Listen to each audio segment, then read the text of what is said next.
Hi, welcome to Chad's Silversmithing. Before we get too far into the video, if you wouldn't mind hitting the like button, that really helps to get my channel promoted. I'd also love it if you left a comment. I like suggestions for videos, constructive criticism. I'm always interested to hear how you do things. That's always a learning experience for me as well. So I wanted to do something today that's kind of clean looking and uses this square cabochon I have that's a moonstone, not a rainbow moonstone, but a traditional regular moonstone. And it's got kind of a high dome on it. So I'm gonna do kind of an 8-prong setting for it in a real kind of basic ring that I think will look modern and sleek. So we'll see how it turns out. I'm not sure. Never made one quite like this. Before we get started, I wanted to thank some groups of people. My patrons over on Patreon are a marvelous group of people who not only help me out financially, but they've created this really nice community over there, and I wanted to thank them for making it such a pleasant place. So thanks for that. My YouTube subscribers are great, and I love the comments they leave in the comment section. Sometimes they're very moving, and I really appreciate that. I also appreciate the financial help that they give me with super thanks, and the buy me a coffees are particularly helpful with supplies right now, since supplies have gotten so expensive. So thank you for that. Those things being said, let's get started on this ring.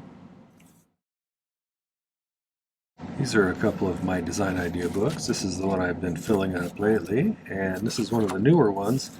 I've got three different ones up on the merch store now that have different conversions and or information that's kind of important for metalsmithing. This one has fractions of an inch to decimals to millimeters for those people who use the metric system. I think that's handy. There's also one that has American wire gauge to millimeters. I know a lot of people overseas don't use the wire gauges that we use over here, so hopefully that'll be handy. And then finally there's one that has melting temperatures of various silver solders, so all those are available on the merch store. I've found that in recent times, if I sketch up a picture beforehand, I end up usually getting a better result. And this is kind of a simple ring, but I think it'll be kind of fun. I've got this, I actually had this stone set in a pendant that I made for my wife way back, probably 30-ish years ago, and she never really cared much for it.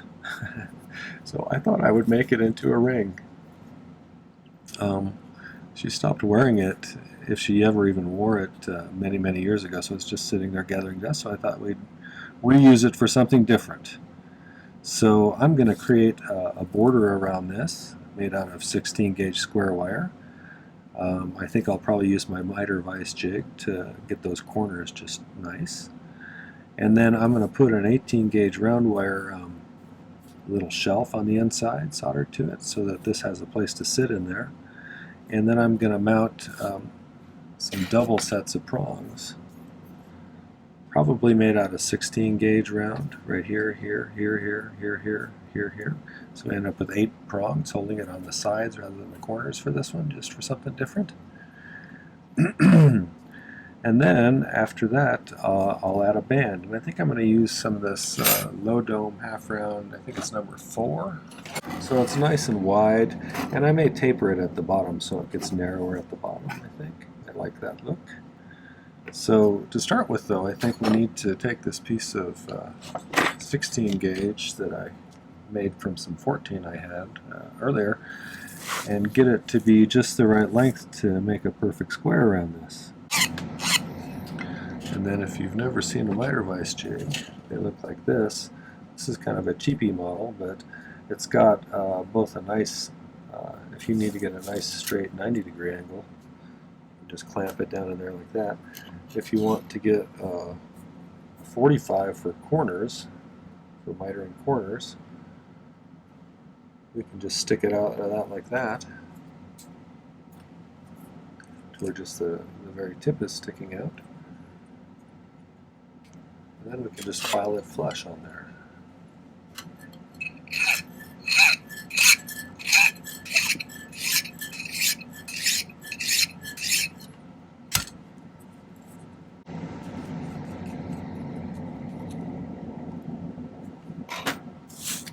I'm pretty sure that this stone is fairly symmetrical, so let's make sure. It goes to about 13 there, about 13 on that side.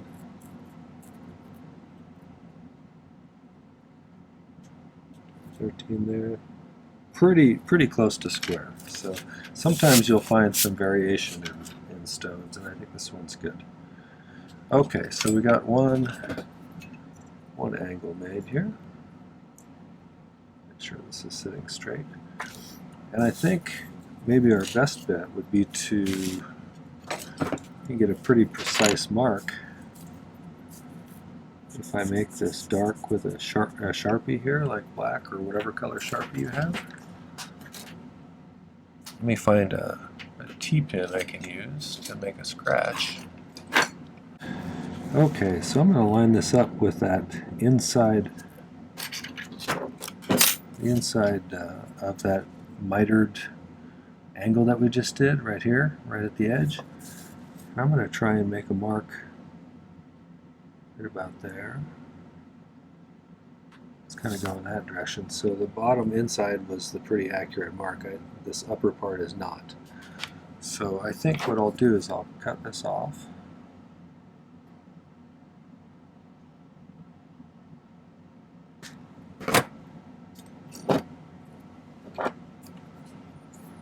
I'm going to be feeding this back in here, but I need to use the inside mark as the gauge, not the outside mark, because I was just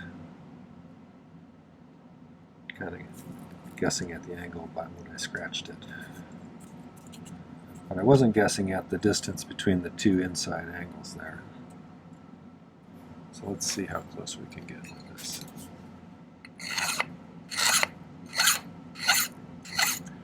Tell you, if you're not very good at sawing, perfect angles, these things are invaluable, especially when you're a beginner. I wish they had these, or if they did have these, I didn't know about them when I first started this years ago. That would have been, well, I might not have been as good at filing as I am, but I would have had a lot more accurate angles at the time. So that looks pretty good.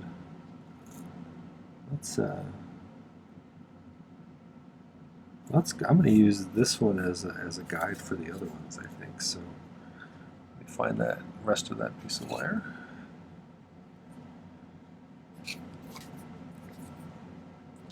We'll just make 3 more of those. So I'll be right back. So I have these all filed, and I use the miter vise to get them to have those nice 45s. It's pretty important when you're doing something like this to make sure you get the lengths right, otherwise it's going to be hard to get a nice 90-degree triangle. It helps to have one of these little square things like this. And I have no idea where I got this. I picked it up somewhere along the ways, but I use it all the time, so I wish I could find someone to make these so I could get some branded with my brand and then put them on the merch store, but I have not been able to do that as of yet. So if anybody has any thoughts as to where I can find someone to do that.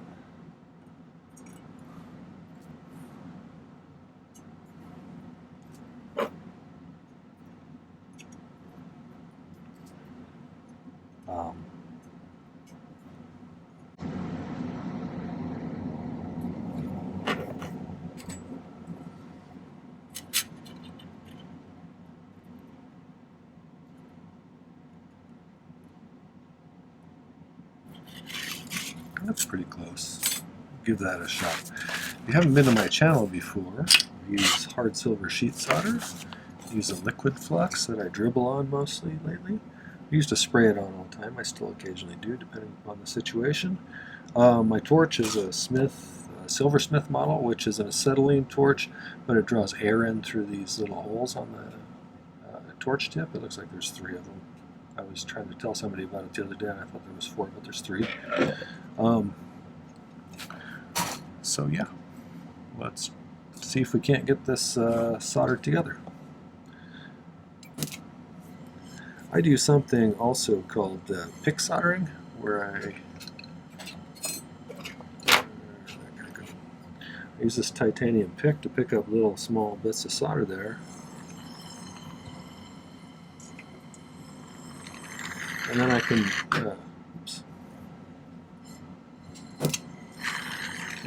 really precisely place them where I want them to go. If you're interested, it's a really useful skill. I would suggest that you click on that link and follow, watch that video. I think it's one of those skills that takes you quite a big step further in your progress as far as making jewelry and soldering skills. And you could just lay a little piece of solder on here, but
let's cool that off and see if the stone fits in. Very close.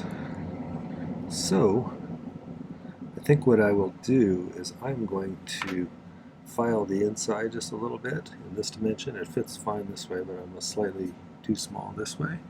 So, I'm just going to get this inside edge a little bit further out. You're welcome to brace this against something if you want. I tend to do this in front of the camera like this. So really what I'm doing is I'm creating a base here that's just going to have a slight indentation for this to catch the bottom of the stone in, because the prongs are actually going to be what's holding it in. But I want it to not be able to shift much sideways. And that goes in there, really.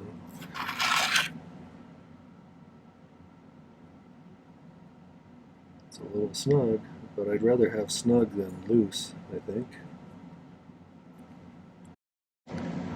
That fully goes in there now, which is what I really wanted. So now I'm going to take some 18 gauge wire and create a little border that's a little bit lower than 14. So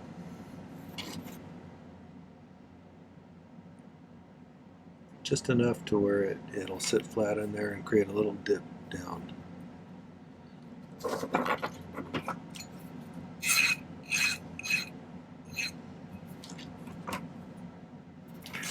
I'm not sure that I really need the miter vise for this one.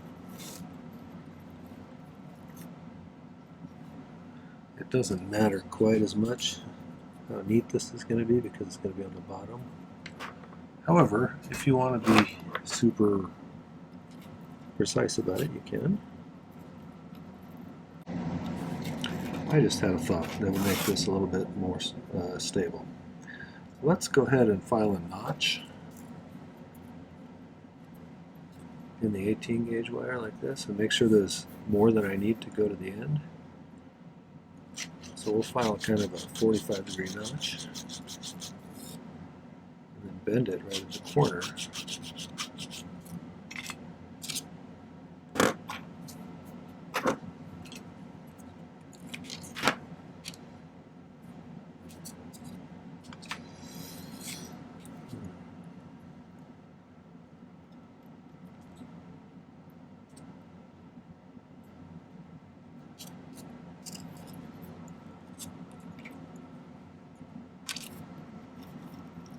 And I'll just cut it a little bit longer than it needs to be right at the moment. And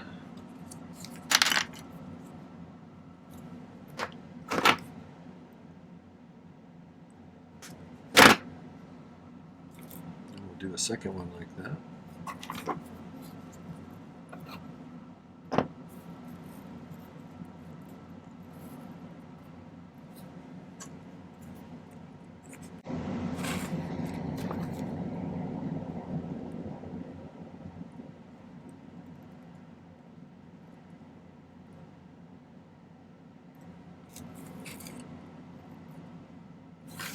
Close enough.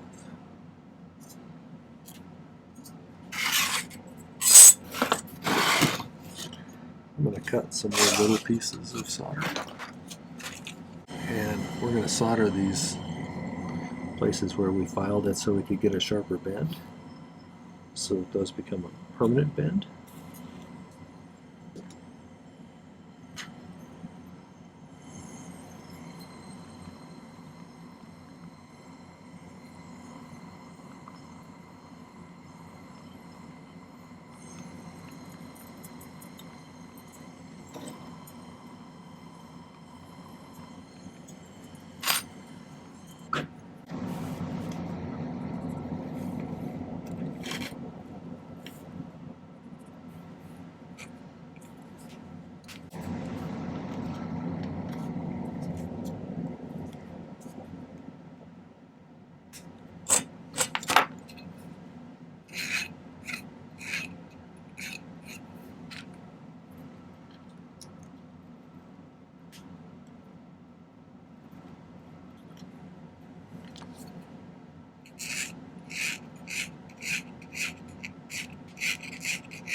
When I get this soldered in, I think we can just set it on top of a couple of pieces of solder and it should wick its way all the way around.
Okay, I'm just going to do a little cleanup with the Dremel.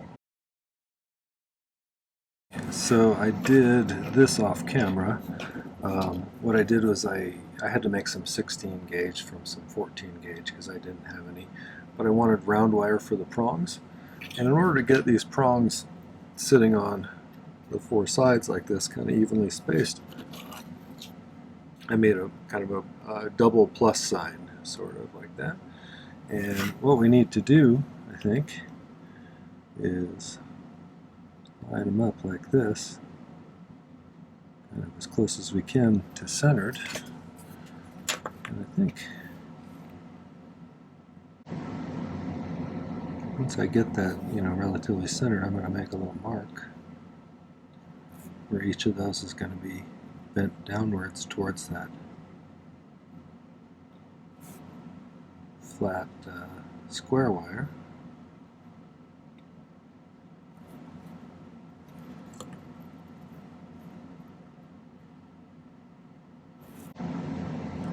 And at least find the center of each side.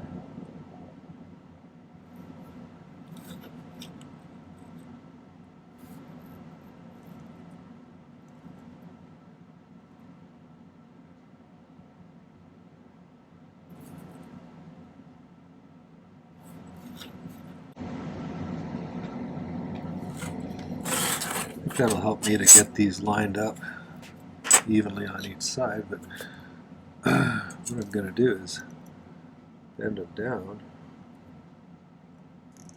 that,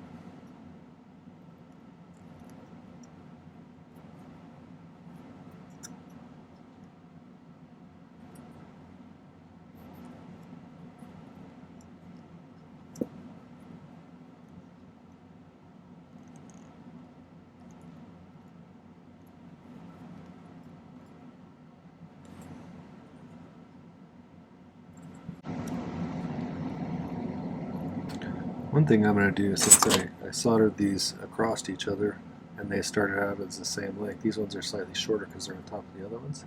So let's cut these off so they're pretty close to the same height.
We got this one, and this one pretty well lined. This one needs to go that way a bit.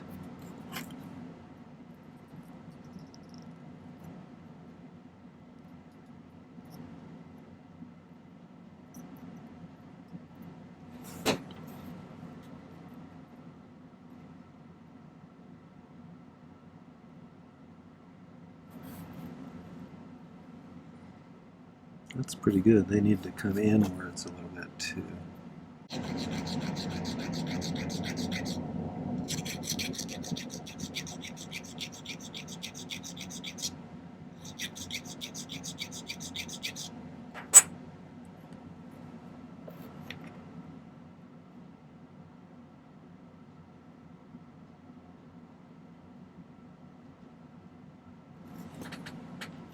I don't think they're all touching, but what I can do is I can get the whole thing kind of tacked down in place with a few of them, and then I can make sure the other ones are in contact, and then we'll get those ones soldered. So I think let's line it up over here like this.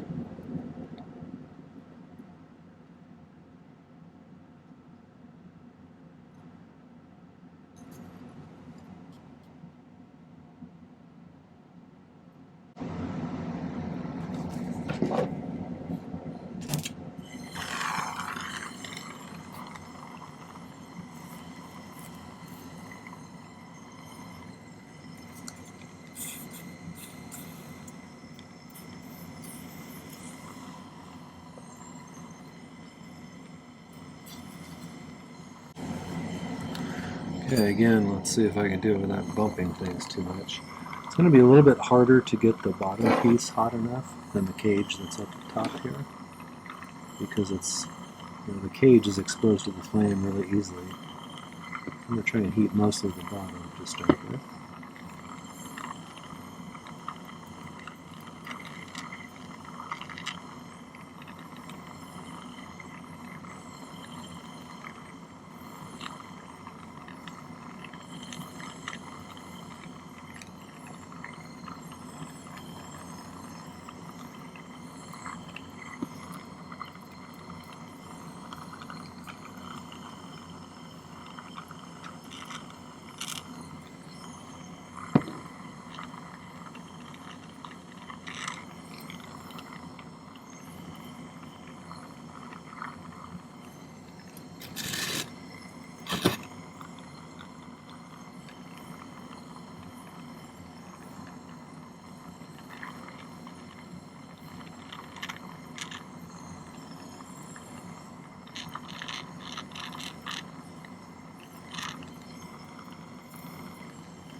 When you're doing something, you're soldering two things together like this, especially something with prongs, which are going to have some tension put on them, you want to make sure you have a solid solder joint. And for that to happen, you need to make sure that both pieces you're trying to solder together reach the flow temperature of the solder, which in the case of hard silver sheet solder is 1450 or so degrees. So let's cool that off and give it a little inspect. So I'm going to do that one again, and then I'm going to add a little more to this one to make sure he's on solidly.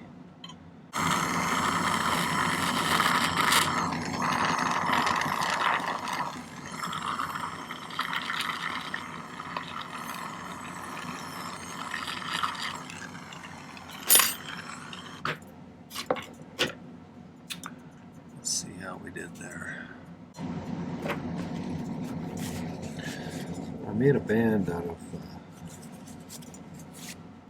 some of that number 4 low dome half round wire, and then I filed it flat so that this would mount about right like that. But to make this look good, I need to make it pretty straight, I think. And let's figure out the best way to do this. I'm going to stick it in something like this.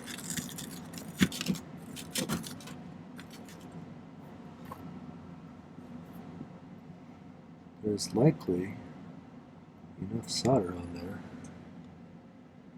to solder it down. However,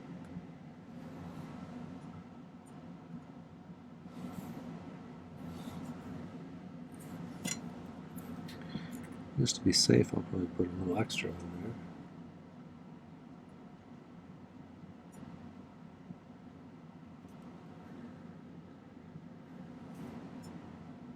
So almost always somebody asks me, how am I doing this with all hard silver sheet solder? And the answer is, most times, unless there's a huge heavy piece, gravity won't pull it apart because the surface tension holding it together, like on this solder joint on the inside, is stronger than that gravitational pull down there, so it's not going to pull apart. So I'm going to cut myself a couple of decent sized pieces, and we'll try and pick them in there. See if we can do it.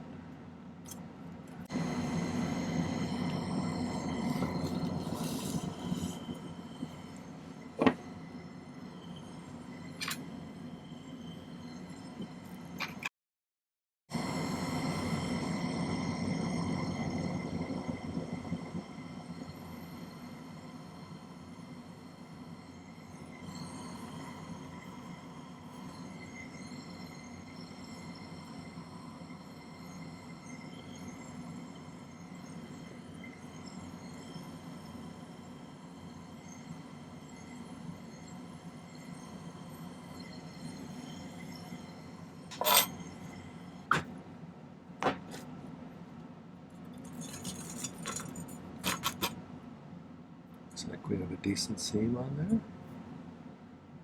It's pretty straight. Okay, I'm going to go ahead and pickle that, and then we'll chop those off tall enough to set that stone, and polish this thing up, and then we'll set that stone.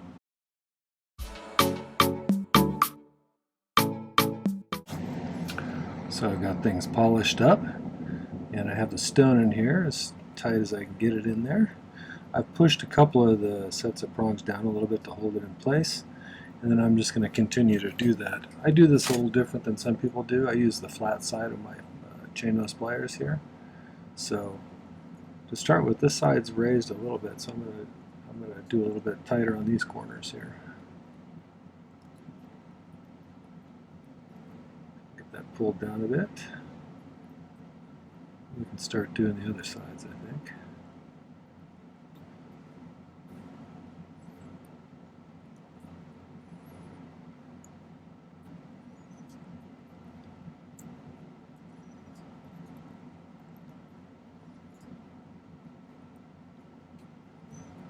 These are longer than they need to be. I cut them down a little bit, but now it's probably time to cut them down to the final length. I don't really want big, huge prongs sticking up, covering a lot of the stone, so I think I'm going to make it kind of like stone just starts curving in a little bit right there, so I think maybe about just need a little bit to have a grab on top of that. Kind of right there.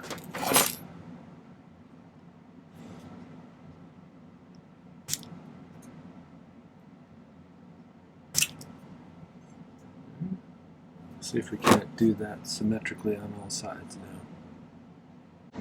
Remember, you can cut them shorter, but you can't cut them longer. So you can always go back and make them a little bit shorter if you want to, but give yourself a little room to mess up. Kind of visually inspect them. And then I use a little acetone to get that Sharpie off of the stone.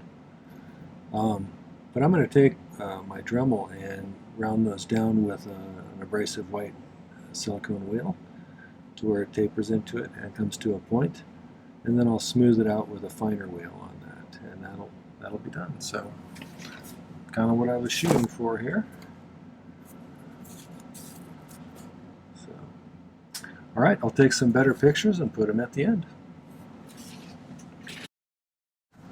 All right, well, that was the modern Moonstone prong ring. I hope you enjoyed that one. If you did, make sure to hit the like button before you leave, and take a moment and watch some of my other videos. I have, if you visit my channel page, you'll find that I have over 300 videos that I've put up over the past couple, 2.5 years, maybe 3 years now. I'm not sure, I'll have to double check. I think it's 2.5 years since I started the channel. So there's a lot of content there. Watch a few. I think you'll find that no matter what level you are, there might be some good project ideas to try. There's some playlists that are in different categories, like art periods or beginner projects, or prong set projects, things like that. So you have some ways to navigate the channel that way if you visit my playlists. The other thing is, after you do that, I'd love it if you'd take a moment and subscribe to my channel. It doesn't cost anything, and you have an easy way to find me if you want to watch a video. Last thing is, make sure to hit the video description down below. You can find links to my ebook, which I talked about earlier, if you want to buy that. There's links to my merch store if you want to get yourself one of those nice design idea books. And there's even a link to my Patreon site if you want to find out more about that community over there. So check those things out. Come back to visit again. Thanks for watching. Happy silversmithing.